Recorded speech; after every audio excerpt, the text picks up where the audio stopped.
असली विशाळगड आणि इथंच ज्यावेळी महाराजांनी ह्या गडावर संभाजीराजांना नजर कैद केल्याचा एक स्टंट केलेला होता. तर इतिहासामध्ये जसं महाराजांच्याबद्दल वाद आहे, पण बघा महाराजांचा वाद हा जन्मापासून मृत्यूपर्यंत तीन तीन जयंत्या. मृत्यूचं कारण विषप्रयोग का गुडघेरोग. आता वैज्ञानिकदृष्ट्या जर बघितलं, गुडघेरोग म्हणजे संधिवात. संधिवातानं माणूस कधी मरतात, माणसं मरतात का? कुठल्याही MS ऑर्थोपेडिक सर्जनला विचारा. हां, तसं संभाजीराजांच्याबद्दल किती विकृत आणि घाणेरडा इतिहास लिहिला, दारुडा, व्यसनी वगैरे वगैरे बरंच लिहिलं. पण बघा 8 बायका होत्या महाराजांना होत्या. राजारामांनी चेंज केल्या. संभाजी तुम्ही म्हणताय त्या पद्धतीचा म्हणताय ना इतिहास का? दुसऱ्या बाईचं नाव सांगावं ना, मग तेच सांगतोय ना मी. सांगा कुठं आहे मग बाईल वेढा कसा म्हणायचं? महाराजांचा मृत्यू झाला 3 एप्रिल 1680ला. 9 वर्षांनी संभाजी मारले गेले.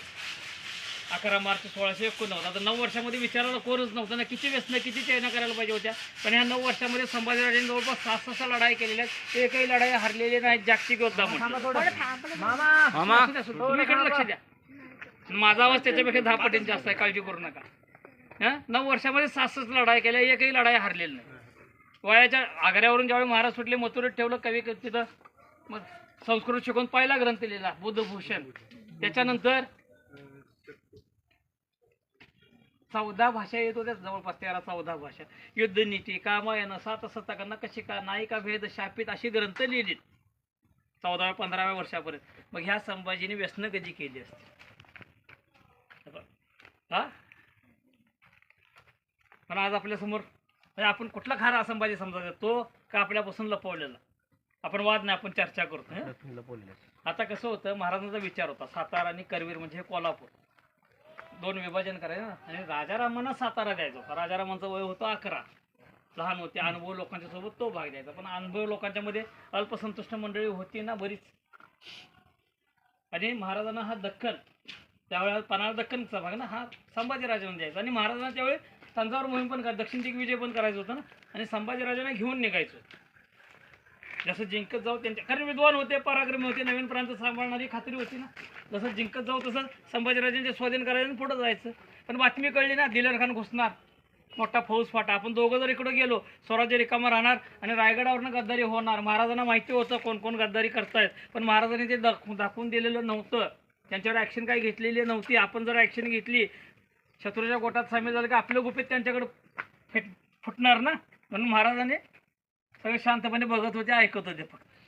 तर आपण गेलो की गद्दारी होणार. मग महाराजांनी रायगडावर बसून, बघा मॅनेजमेंटचा गुरु, रायगडावर संभाजीराजांच्या बरोबर एक भांडणाचं नाटक केल्यासारखं केलं. रायगडावरून खाली त्यांना संगमेश्वर जवळ त्यांची सासरवाड आहे शृंगारपूर, तिथं पाठवलं. आणि सूचना काय दिली, जसं आम्ही इकडे दक्षिणेकडे सरकू तसं तुम्ही दिलेर खानाकडे जा, त्याला भेटा आणि त्याला फिरवत ठेवा बाहेर, जोपर्यंत आम्ही माघारी येत नाही तोपर्यंत. आणि ज्यावेळी आम्ही परतीचे मध्ये होतेच ना बहिरजी नाईक निरोप न्यायला आणायला, हां, ज्यावेळी आम्ही परतीच्या प्रवासाला निघू, मोहीम संपवून, तुम्ही बघा शब्द काय, तुम्ही दिलेर खानाची साथ सोडा आणि जवळचा किल्ला जवळ करा. विजापूर भाग जवळ ना, मिरजेपासून कर्नाटक 20 किलोमीटर आतनी ते कोट्याचा भाग. संभाजीराजे निष्ठून ह्या गडावर आले. आता महाराजांना कर्नाटकातून रायगडला जायला हा जवळचा मार्ग ना, पण ह्या मार्गे न जाता कराड कोयना आमच्या मार्गाने गेले. आणि जाताना संभाजीराजांना सूचना दिली ना की जोपर्यंत आम्ही समक्ष भेटत नाही तोपर्यंत तुम्ही हा गड सोडायचा नाही. आणि महाराजांना दरम्यानच्या काळात पत्र गेली होती ना, मुलगा बिघडला आहे, दारू प्यायला शिकलाय, मोगलांना सामील झालाय. अरे महाराजांचंच प्लॅनिंग होतं सगळं हे. हां, महाराजांनी रायगडावर, कारण इथून तिथं जायला किती वेळ लागेल माहीत नव्हता, रायगडावर निरोप पाठवला की तुमच्या शब्दावर विश्वास ठेवून आम्ही पन्हाळगडावर संभाजीराजांना नजरकैद केली. आज आपण इतिहासामध्ये 2 नावं ऐकतो, धनाजी जाधव आणि संताजी घोरपडे. संताजींचे वडील मोलोजी बाबा यांच्या देखरेखी केली. ते आमच्या कोल्हापूर कागलचे स्थानिक ना, इथले, त्यांना इकडचा भाग माहीत ना. त्यांच्या मार्गदर्शनाखाली ह्या भागाचा अभ्यास करा, उद्या तुम्हालाच सांभाळायचं आहे ना.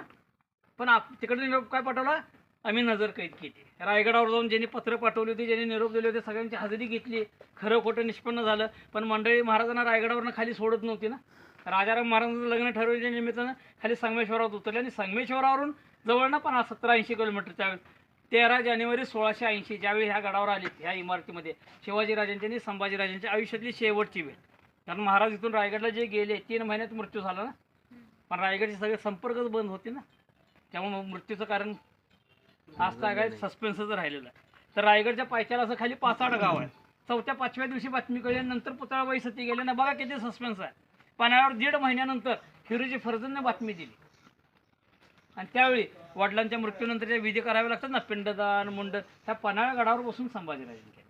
म्हणजे संभाजी विद्वान होते, पराक्रमी होते. फक्त एका खोट्या पत्रामुळे आधुनिक भारतातला राजकारणातला पहिला बळी आहे छत्रपती संभाजी. हा जाणीवपूर्वक त्यांना बदनाम करण्यासाठी लिहिलेला तसा इतिहास आहे.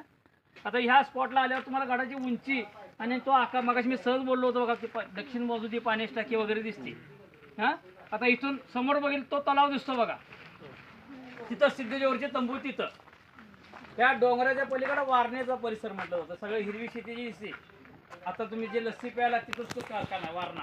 आणि हे 2 डोंगर जे दिसतात, पलीकडचा डोंगर तुम्ही आता जिथून आलात ज्योतिबा केदारनाथ जातात, आणि हा पहिला डोंगर, याचा नाव उगीच मागायचे पन्हाळा दिसला म्हणून, ज्याला बुरुज बघून टाळ्या बाजूला पन्हाळा दिसला म्हणून डाव्या बाजूला बसलेले खास करून घाटातून वर येताना हसवा पन्हाळा पावनगड. आज तुम्ही आणि त्यावेळी शत्रू पन्हाळा म्हणून त्याच्यावर आक्रमण करत राहायचं, आणि कोकणात येणारे शत्रू त्या पठारावर भरकटाचा. पन्हाळा बाहेरून दिसत नाही. पावनगड, पवनगड, वाऱ्याचा गड, पर्नालगड, पाण्याचा गड, ही नावं नंतर झालेली आहे लक्षात. हा बरोबर. इथून तुम्हाला म्हणजे डायरेक्ट उंची आणि आकार इथून तो. इथं भरपूर वाडे होते सदरेवरचे, म्हणजे त्यावेळेचे ऑफिसर क्वार्टर. हां, आता इथं सुद्धा वाडा होता 1800